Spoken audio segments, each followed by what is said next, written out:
The sun was dipping low over the Texas plains, turning the hills into waves of gold and fire. Dust floated in the air like slow-moving ghosts, and the smell of sage and leather lingered after a long day's work. Jack Lawson leaned against the corral post, a cigarette between his fingers, watching the sky burn its way into dusk. He was 42, broad-shouldered, steady-handed, the kind of man whose silence spoke louder than most men's words. His face carried the rough edges of a life shaped by weather and loss. Skin tanned and creased, jaw always shadowed with stubble, gray at the edges of dark brown hair. His eyes, a weathered steel blue, had the tired calm of someone who'd seen both storms and stillness, and learned not to fight either. The ranch stretched as far as the eye could see. 500 acres of sun-beaten land, fences that needed mending, horses that still remembered his touch. It wasn't much to others, but it was all he had left. Clara, his wife, had been gone 7 years now. Pneumonia took her one winter when the snow came too soon and the doctor came too late. Since then, the house had felt hollow, a place where only footsteps and echoes kept him company. Most mornings, Jack rose before dawn, fed the horses, checked the water trough, patched fences, fixed saddles, mended whatever was broken, except himself. He didn't talk much, not even to the few cowhands who helped during branding season. And when they rode off, leaving the land quiet again, he found comfort in that quiet, even if it sometimes felt like a kind of punishment. Sometimes, when the wind blew from the south, he'd hear the river. Red Creek, a ribbon of water that wound through the valley. 20 years ago, that same creek had nearly taken someone's life. A memory he never spoke of but could never quite forget. A night of thunder, flash floods, and a small voice crying for help. He'd gone in after it without thinking, a moment's courage that haunted him in his loneliest hours. Now, the creek was calm. The years had softened everything, the current, his body, his will, but not the ache. Some evenings he'd sit on the porch, a whiskey glass sweating in his hand, and wonder if life had anything left to surprise him. Out there, beyond the fence line, the horizon glowed orange and red, endless as it had always been. Coyotes sang in the distance. A hawk circled high, its cry slicing through the twilight. Jack exhaled, slow and deep. "Another day gone," he muttered, almost to the wind itself. Inside the barn, his horse, a chestnut gelding named Buckshot, stomped once, restless. Jack smiled faintly. "Easy, boy," he said, patting the horse's neck. "Ain't no ghosts tonight." But as the sky darkened and the air cooled, he felt it. A shift in the wind, like the world was holding its breath. He didn't know it yet, but someone was already on the road to Red Creek Ranch. Someone who would change everything he thought he'd buried, including his heart. And somewhere, beneath that same orange-stained sky, a rider was approaching through the dust, her silhouette framed by the dying sun. Jack Lawson, the man who'd forgotten how to hope, was about to meet the past he didn't know had been waiting 20 years to find him. The sound of hammering stopped. Jack Lawson straightened, squinting into the sunlight that shimmered off the dry grass. Out there, beyond the pasture, a figure was riding in, a lone horse kicking up a ribbon of dust that shimmered like smoke in the heat. It wasn't often someone came all the way out here. He wiped the sweat from his brow with the back of his hand and leaned on the gate post, waiting. The rider moved with confidence, not the hurried pace of a lost traveler. As the figure drew closer, Jack saw the outline of a woman, slim but strong, sitting tall in the saddle of a chestnut mare. Her dark hair whipped behind her in the wind, catching flashes of sunlight like threads of copper. When she stopped near the gate, he noticed the calm power in her posture, quiet but sure. Her skin held the warm tone of the southern plains, and her brown eyes were clear, deep, and kind. The kind that looked right through a man. Jack cleared his throat. "Afternoon, ma'am. You looking for someone?" The woman smiled faintly, dust swirling around her boots as she dismounted. "Yes," she said, her voice soft but steady. "You, Mr. Lawson?" Jack blinked, puzzled. He hadn't heard anyone call him Mr. Lawson in years. "Can't say I recall your face," he said carefully. "You sure you've got the right man?" She took a few steps closer. "I'm sure," she said. "You may not remember me, but I remember you." There was something familiar about the way she spoke, a rhythm, a quiet strength. Her words carried a hint of the desert wind, the way the Apache spoke English. Thoughtful, measured, never wasted. Jack studied her face, trying to place her. Nothing came. "I don't mean to sound rude, miss, but I meet plenty of folks. Maybe you can refresh my memory?" The woman tilted her head slightly, and a faint, almost wistful smile crossed her lips. 20 years ago, she said, you saved a little Apache girl from the flood at Red Creek. That girl was me." For a moment, the world seemed to still. Jack's grip on the fence tightened, the wood pressing into his calloused palm. Red Creek. The name hit him like lightning. He saw it again. The storm, the roar of water tearing through the valley, the cry of a child clinging to a branch in the raging current. He had been younger then, reckless maybe. He'd tied off his horse and waded straight in, boots slipping, water tearing at his chest. He could still remember the weight of that small body in his arms, the cold rain, the sound of her gasping for breath. He'd wrapped her in his coat, sat beside her until her people came for her. Then he'd ridden off, never even asking her name. Now she was standing right here, 20 years later, her gaze steady on his. Jack swallowed hard. "Well, I'll be damned," he murmured. "You're that little girl." She nodded once, the corners of her mouth softening. "My name is Naya." For a long moment, neither of them spoke. The wind rattled the dry grass, and somewhere a horse whinnied softly. Jack finally took off his hat and rubbed the back of his neck. "Guess I never figured I'd see you again," he said quietly. "I promised I'd find you," she replied. "It took me a long time." Jack glanced at her horse, the trail dust on her clothes, the determined light in her eyes. "You came a long way," he said. "You hungry? Got coffee inside." Naya nodded, her expression calm. "Coffee sounds nice."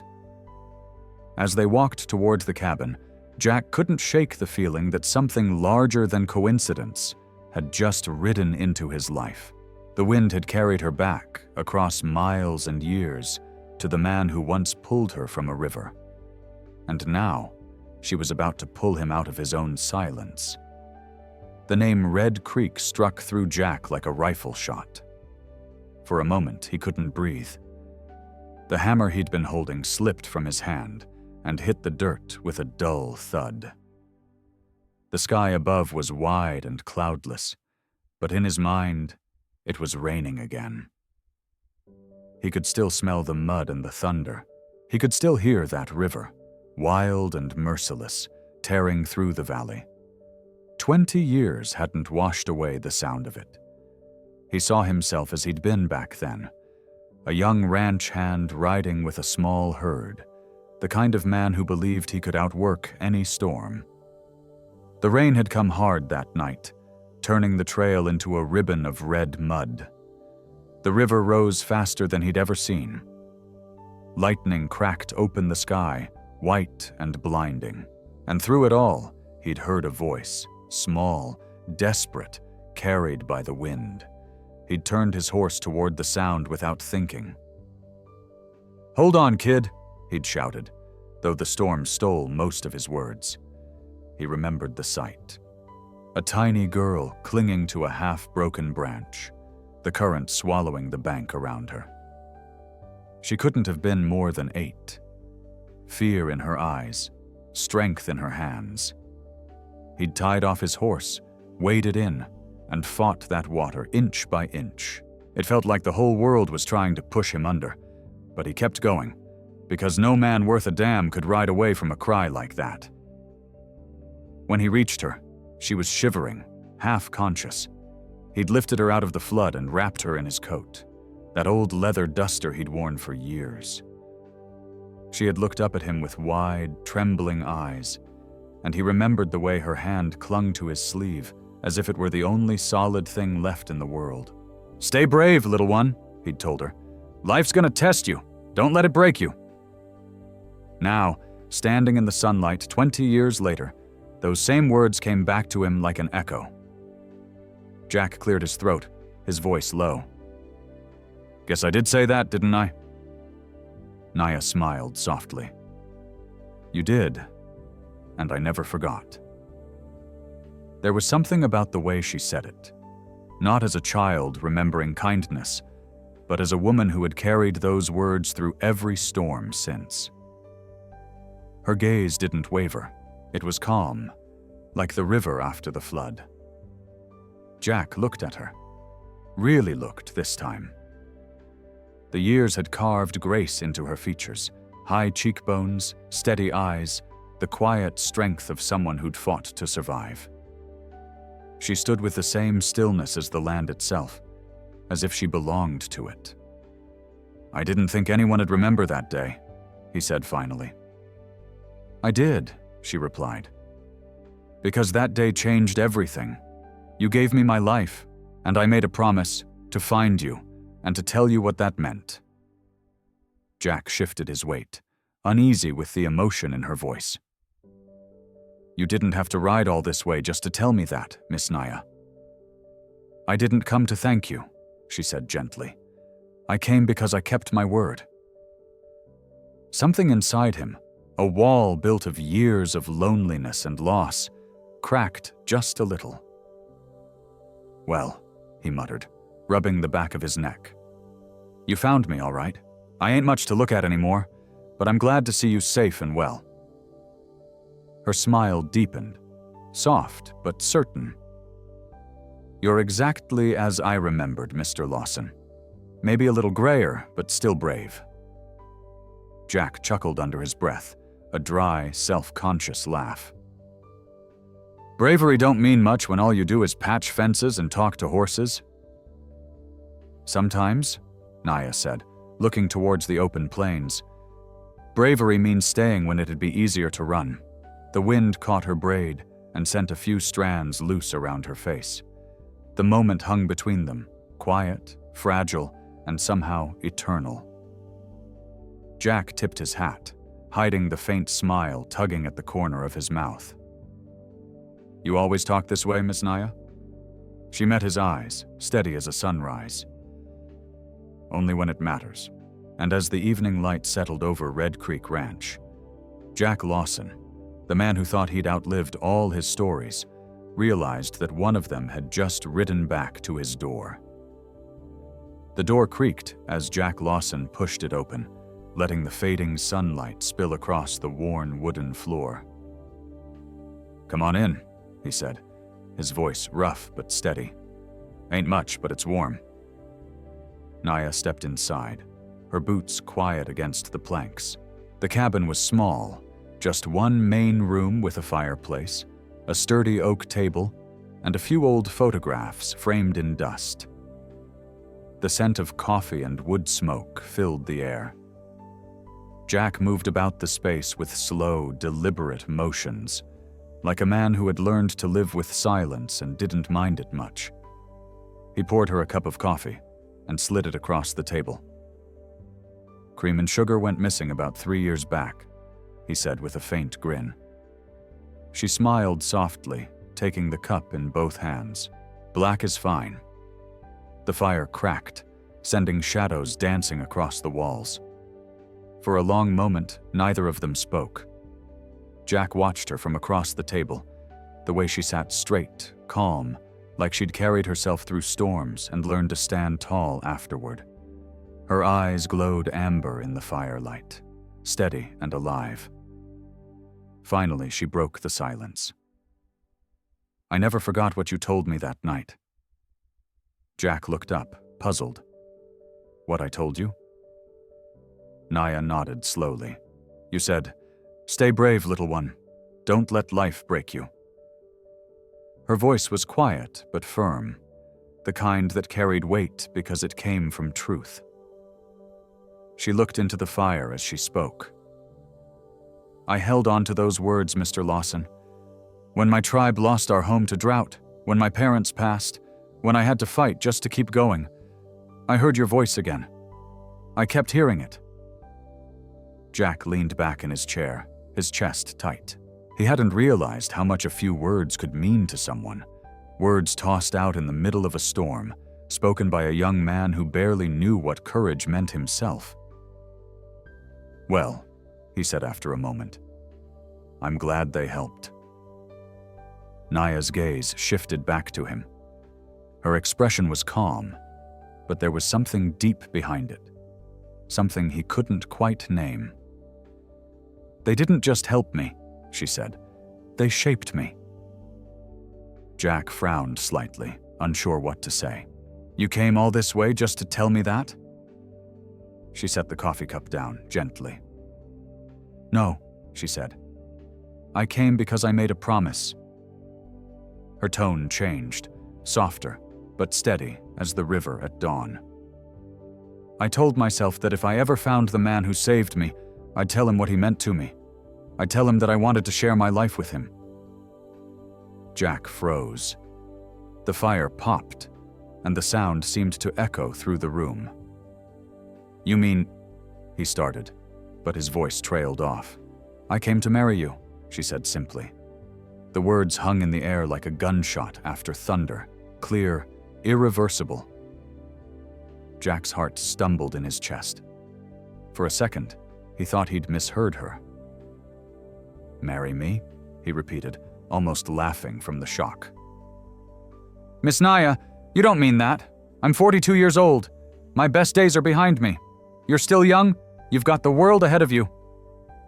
She didn't flinch. "I know what I'm saying." Jack stood up, rubbing the back of his neck. "You don't owe me anything. You don't marry a man just because he pulled you out of a river once." Naya rose too, her eyes following him, calm, unwavering.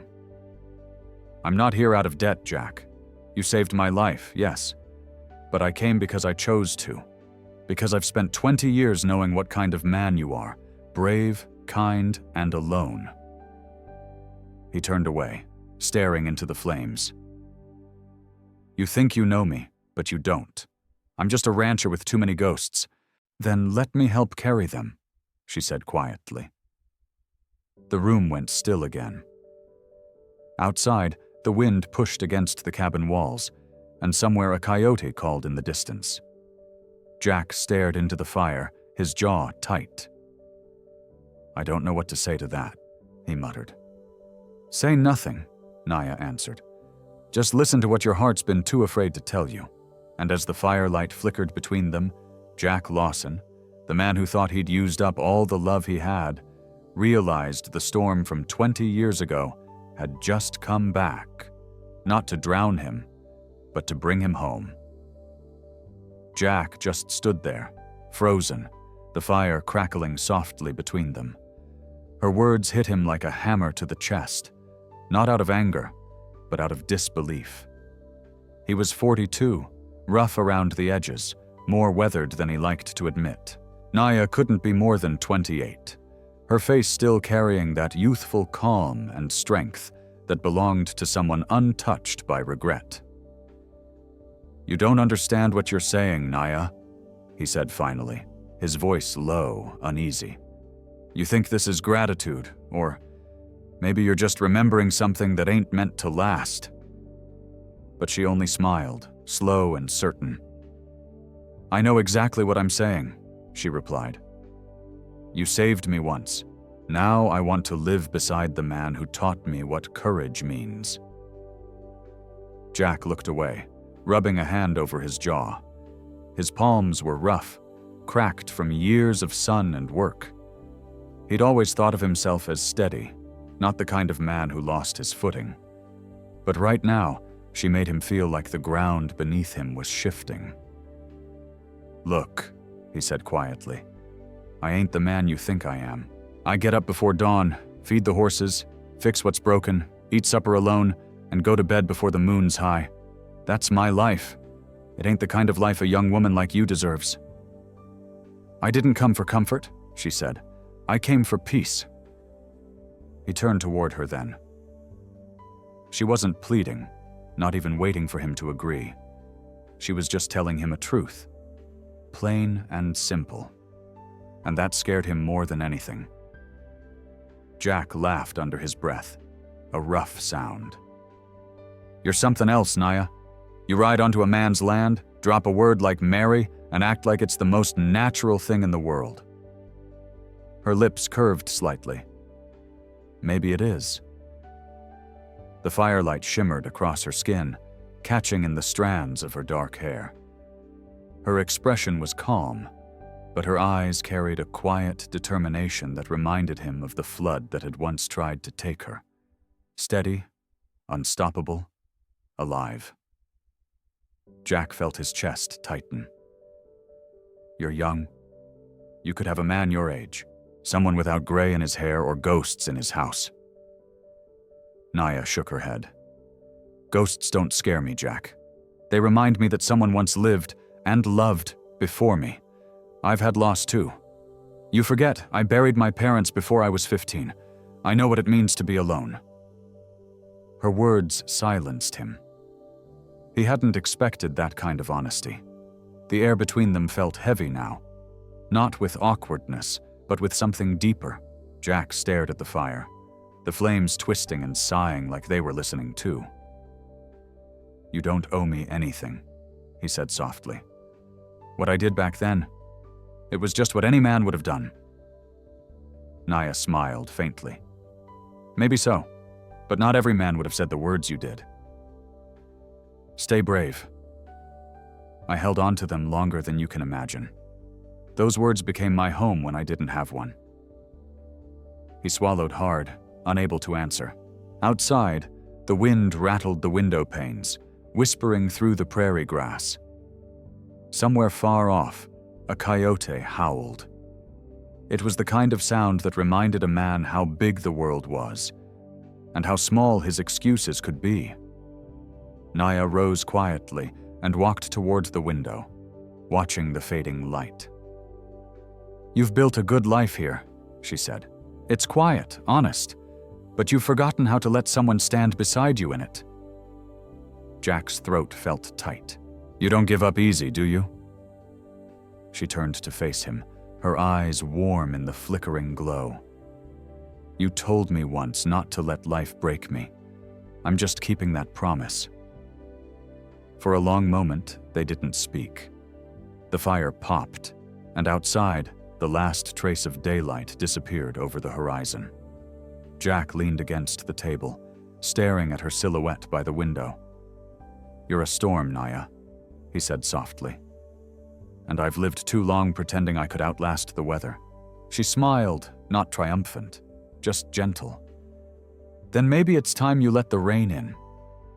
And in that quiet moment, as the wind swept across Red Creek, Jack Lawson realized that some storms didn't come to destroy a man's life. They came to give it back to him. The days that followed slipped into an easy rhythm, the kind of rhythm a lonely man forgets he's been missing.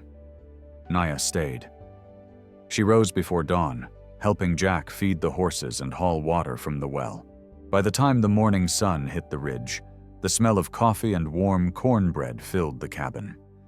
She hummed soft Apache songs as she worked, her voice blending with the creak of the windmill, and the low snort of horses in the barn. Jack found himself listening more than he talked. The sound of her laughter, light and sure, worked its way into the corners of his home, and into the cracks of his guarded heart. The house that once echoed only with silence now carried the rhythm of life again. But news travels faster than the wind on the Texas plains. By the end of the second week, whispers had begun to swirl through town. "Lawson's got himself some company," the blacksmith said one morning. "You don't say?" replied the shopkeeper's wife. "Heard she's an Apache woman, living out there on his land like his wife." A man by the saloon door spat tobacco into the dirt. "That old rancher's lost his mind. Folks won't take kindly to it." The next time Jack rode into town for supplies, the stares followed him. He felt the change, the uneasy hush when he walked into the general store, the way people pretended not to watch but couldn't help themselves.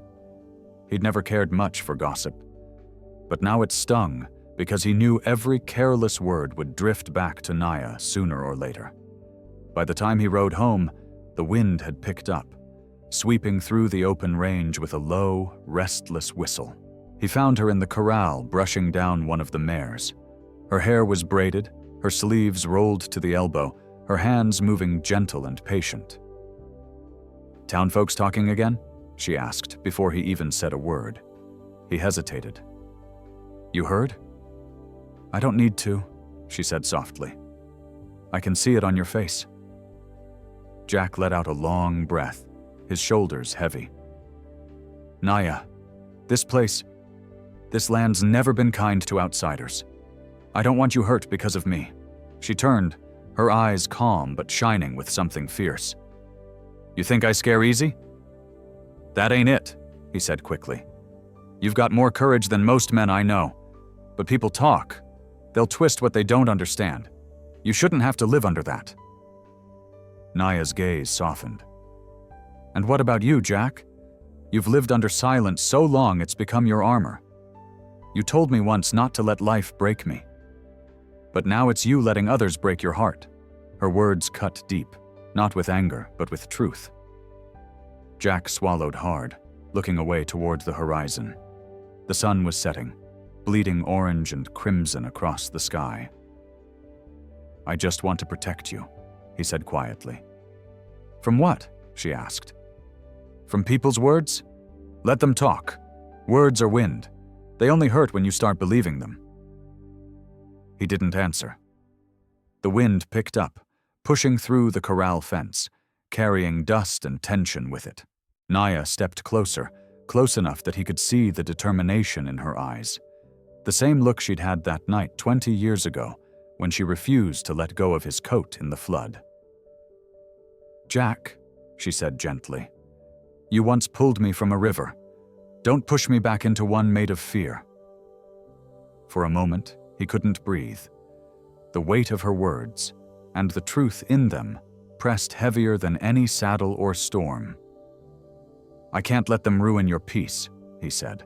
"My peace," she replied, "is standing right in front of me." The wind grew stronger, whistling through the grass, tugging at her braid. Jack turned away, unable to meet her eyes. "I think maybe you should go back to your people," he said at last, his voice breaking slightly. The silence that followed was sharper than any blade. Naya didn't plead. She didn't argue. She only nodded once, a quiet strength in her movement. "If that's what you want," she said softly.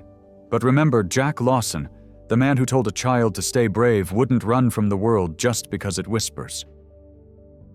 And with that, she walked toward her horse, the wind catching her skirt as the first stars began to rise over Red Creek.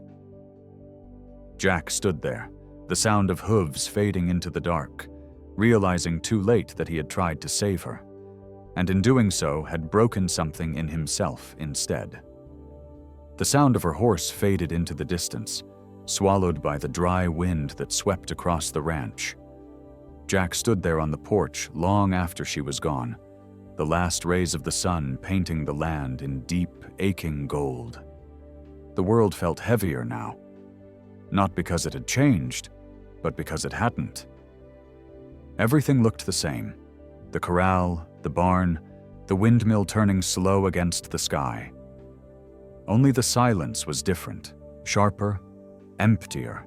He sat down on the steps, elbows on his knees, and stared out toward the horizon. The air smelled like dust and regret. The coffee pot inside still sat half full, 2 cups waiting on the table, one for a man who had let fear win.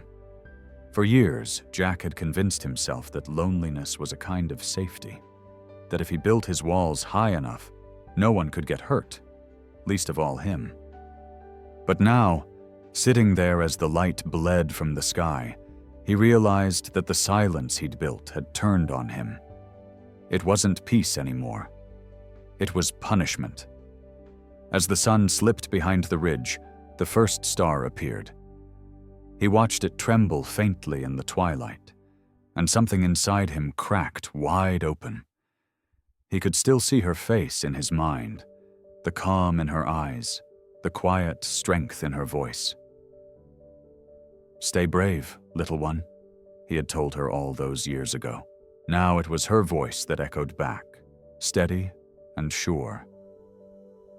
"You told me not to let life break me, but you're the one who's letting others rule your heart." He stood abruptly, the old boards creaking under his boots. Enough thinking, enough fear. The truth hit him with the weight of a hammer. He wasn't afraid of what people would say. He was afraid of needing someone again, afraid of losing her like he'd lost everyone else. But losing her by choice? That was worse. Jack grabbed his hat from the railing and strode toward the barn. His horse, Buckshot, lifted its head as he entered, nostrils flaring like it could sense his restlessness. Jack threw the saddle over the horse's back with shaking hands, cinched it tight, and swung up into the seat. The sky was deep purple now, streaked with fading orange. He didn't bother lighting a lantern. He knew the trail by heart, the same red dirt road that cut through the mesquite and led down toward Red Creek. The wind pushed against him as if trying to turn him back, but he leaned forward, urging the horse faster. The night air hit his face, cool and raw. His heart pounded with every stride. He passed the old cottonwoods, the open fields, the dark outline of the canyon ahead. The only sound was the rhythmic thunder of hooves and the whisper of her name in his mind. Naya. By the time he reached the river, the moon had risen, silvering the land in quiet light. Red Creek wasn't roaring now. It was calm, low, and glinting like glass. On the far bank, he saw her horse tied to a lone willow tree. Naya sat nearby on a rock, her back straight, her hair loose and shining under the moonlight. She didn't turn when he approached. He dismounted slowly, his boots crunching on the gravel. For a long moment, he just stood there, trying to find words that could hold the weight of what he felt. "You picked a fine place to stop," he said finally, voice rough. "It's where everything began," she answered without looking up. Jack took a few steps closer, stopping a few feet away. "I was a fool, Naya," he said quietly. "Thought I was protecting you, but all I did was run from my own damn fear." The river murmured softly beside them. Naya turned then, her eyes meeting his. Calm, sad, but not surprised.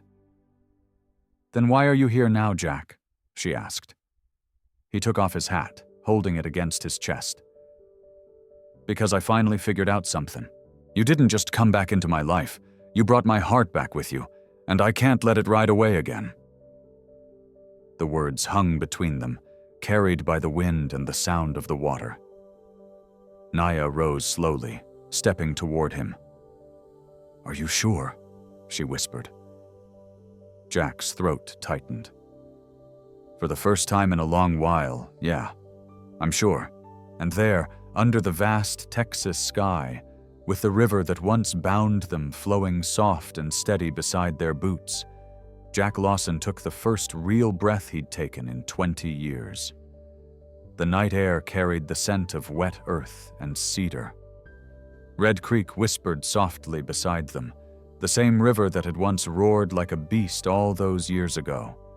Now it moved slow, calm, like it had been waiting for this moment as much as they had. Naya stood with her back to him, her long hair stirred by the wind. The moonlight shimmered across the water, glinting off her tears. Jack stepped closer, boots crunching over pebbles, his voice rough with truth. "I was wrong, Naya," he said quietly. "I thought I was protecting you, but I was just hiding from what I wanted, from what I needed." She turned then, her face glowing soft beneath the fading sunset. The look in her eyes struck him deeper than any bullet ever could, sorrow and strength bound together. "Then tell me," she said softly, "are you done running?" Jack swallowed hard, his chest tightening. "Yeah," he whispered.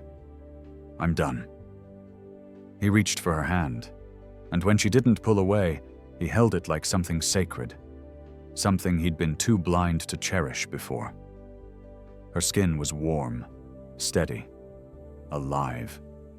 "If you still want me," he said, his voice trembling just a little.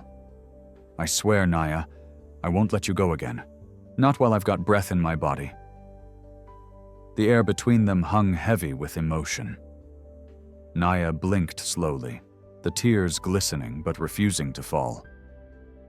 "You don't owe me promises, Jack Lawson," she said. "Just honesty." He smiled faintly. "Then here's honesty. I ain't young anymore. I don't have much to give, just this land, my 2 hands, and a heart that's been empty too long. But it's yours if you'll have it." For a moment, neither moved. The river kept talking, a low murmur of history and forgiveness. Then, slowly, Naya stepped closer until she was standing just inches away. Her eyes glowed like the embers of a dying fire, warm, fierce, alive. "I never came for riches," she whispered. "I came for peace, and I find it right here, in you." Jack's breath hitched. He'd never been a man of fancy words, but the weight of her voice, the truth in it, undid him. The wind lifted, brushing through the grass, and the moon rose higher, silvering the water until it looked like a path leading straight into forever. Jack let out a soft laugh, shaking his head. "You came riding back into my life like a storm, Naya. Now I can't even remember what quiet used to feel like." Naya smiled. "Then don't remember. Live." He cupped her cheek gently, rough, calloused fingers tracing her skin like it was something fragile and new. "You sure about this?" he asked one last time. Her eyes didn't waver. "I've been sure for 20 years. That was all it took. The fear that had chained him for so long slipped away like dust on the wind. He pulled her into his arms, holding her tight as the night wrapped around them. The warmth of her body against his felt like sunlight after a long winter. They stayed like that, quiet, steady, while the river hummed beside them, carrying their silence downstream. When they finally pulled apart, Naya looked up at him, her voice no more than a whisper. "You saved me once from the flood, Jack. Tonight, you saved me again." He smiled, his thumb brushing a tear from her cheek. "No, darling, you're the one who saved me. I just finally stopped fighting it." The first stars began to shimmer overhead. Jack glanced up at them, and then back at her. "Let's go home," he said softly. "Home," she repeated, and the word carried a peace that neither of them had known in years. Side by side, they mounted their horses. The hooves splashed once through the shallow creek before finding the dusty trail back toward the ranch. Behind them, the river glimmered under the moonlight, a silent witness to the promise they'd made. not in words, but in the courage it took to begin again. And as they rode toward the horizon, the wind rose gently from the valley, carrying with it the whisper of something eternal, not the echo of loss, but the sound of two hearts finally coming home. The dawn broke soft and golden over Red Creek Ranch, the kind of morning that carried the scent of dew and promise. A gentle wind moved through the tall grass, bending it like a sea of gold beneath the sun. The horses grazed quietly near the fence line, their breath rising in faint clouds. There were no guests that day, no preacher, no choir, just the sky wide and endless, the land spread out before them, and two souls who had wandered long enough to find their way home. Naya stood in the open field, her dark hair braided and tied with a small white ribbon. She wore a simple dress she had sewn herself, soft cream fabric with tiny red and blue stitches tracing the hem, Apache symbols for strength and unity. Jack had never seen anything more beautiful. He walked toward her slowly, boots brushing through the wildflowers. His shirt was clean, his hat freshly brushed, but it was his eyes that carried the real change. The weight that had once pulled him down was gone. In its place, there was peace, quiet, solid, and true. They met beneath the old oak tree that stood watch over the ranch, its branches spreading wide like open arms. The wind rustled through the leaves, and the moment felt sacred, as if the land itself had come to bless them. Naya smiled softly. "You once pulled me out of the flood," she said, her voice barely louder than the breeze. "Today, we save each other from the flood of loneliness." Jack's rough hands reached for hers, holding them with a tenderness that belied their strength. "You didn't just come here to keep a promise," he said, his voice steady but thick with emotion. "You came to bring my heart back to me." She looked up at him, eyes gleaming in the light. "And you gave mine a place to belong." They stood there for a long moment, saying nothing more. The wind carried the sound of the horses, the hum of cicadas, the quiet pulse of the earth beneath their boots. When they finally spoke their vows, they were plain words, the kind that needed no witnesses to make them true. "I'll ride beside you," Jack said, his thumb brushing over her hand. "Through the dry years and the green ones, through whatever storms come our way." Naya's voice was steady, sure. "And I'll walk with you," she answered, "through every sunrise and every nightfall. You gave me courage once. I'll give you peace now." They sealed their vows not with rings, but with a kiss beneath that wide Texas sky. A kiss soft and certain, filled with all the quiet love that had waited 20 years to be spoken. When they pulled apart, Jack chuckled under his breath. "Guess we ought to call that official." Naya smiled, teasing. "You think the wind will keep a record of it?" "Wind's been carrying stories across these plains longer than any man alive," he said. "I reckon ours will last." The horses stirred nearby, tossing their heads as if in approval. A hawk circled high overhead, its cry echoing through the open fields. They spent the rest of the morning riding across the land side by side. The sun climbed higher, warming their backs, and every mile of dirt and grass felt new. The ranch that had once been a place of silence now felt alive, laughter echoing off the hills, two voices where once there had been one. Later that evening, when the sky turned pink and the air smelled of wild sage, Jack and Naya sat on the porch steps. He poured her coffee, and she leaned against his shoulder, watching the stars blink awake one by one. "Do you ever think about the flood?" she asked softly. He nodded. "Every now and then. But I think about this more." He gestured toward the open sky, the warm light spilling across the plains. Turns out some floods wash away more than they destroy." She smiled and reached for his hand. "This time," she said, "we both made it to shore." And as the night deepened around them, the world felt still and safe, the kind of stillness that comes only when two hearts finally stop drifting. The wind moved softly through the grass, carrying the sound of their laughter, the sound of a love that had survived the storm and was now strong enough to weather anything that came after.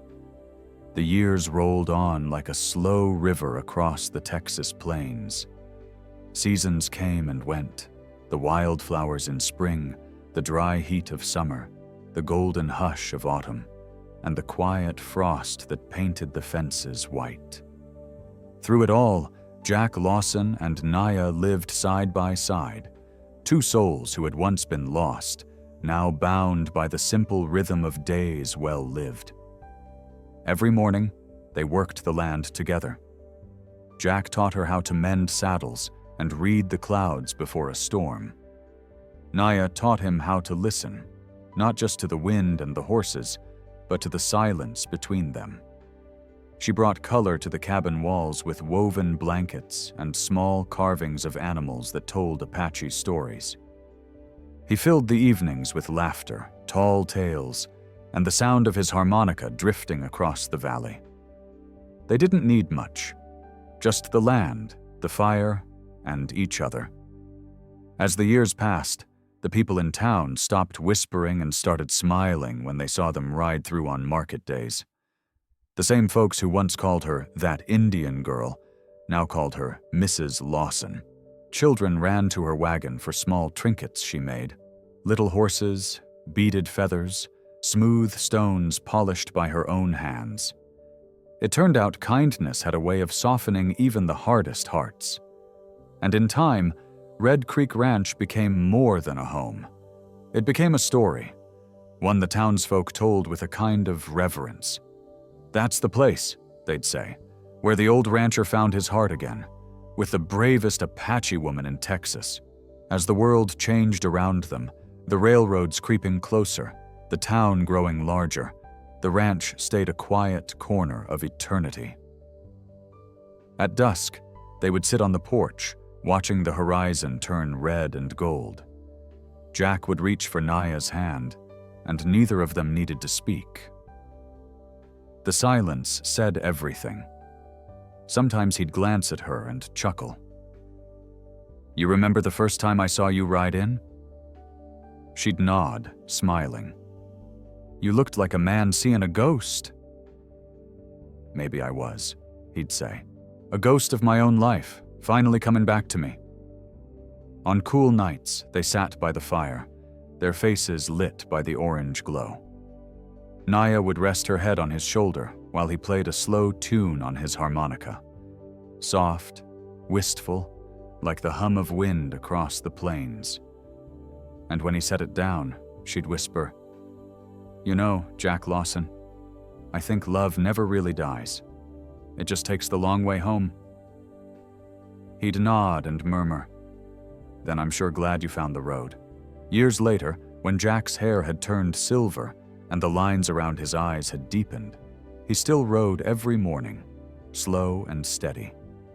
And Naya would wave from the porch, a cup of coffee in her hands, her smile carrying the warmth of every sunrise they had shared. When the time finally came, when the land grew quiet and the world dimmed around them, they faced it together, hand in hand, the way they had faced every storm before.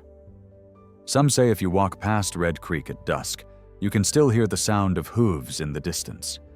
Others swear they've seen two silhouettes standing on the ridge, one tall, broad-shouldered, hat tipped low, and beside him, a woman with dark hair and a calm, steady gaze. Maybe it's just the wind, or maybe some loves are too strong to fade.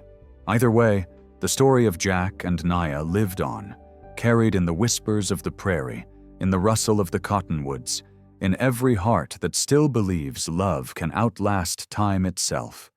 So when you hear the wind moving through the tall grass someday, Ask yourself, if life gave you a second chance at love, would you be brave enough to take it?